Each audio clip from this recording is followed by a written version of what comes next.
ഈ ജനങ്ങൾ മുഴുവനും നിന്റെ അദാബ് കണ്ടു അല്ലാ.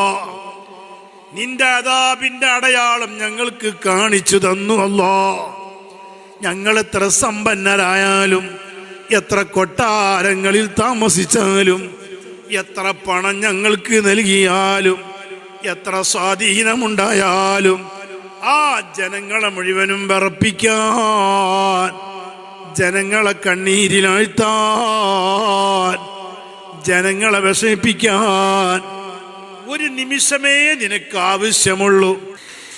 നിങ്ങൾ ആലോചിക്കണം, ഇന്ന് നിങ്ങളൊക്കെ നികുതിപ്പണം അടക്കുന്നുണ്ടെങ്കിൽ സർക്കാരിൻ്റെ ഭൂരിഭാഗം നമ്മുടെ ഫണ്ടും ചെലവഴിക്കുന്നത് ഈ ശാസ്ത്ര നിരീക്ഷണത്തിന് വേണ്ടി മാത്രമാണ്.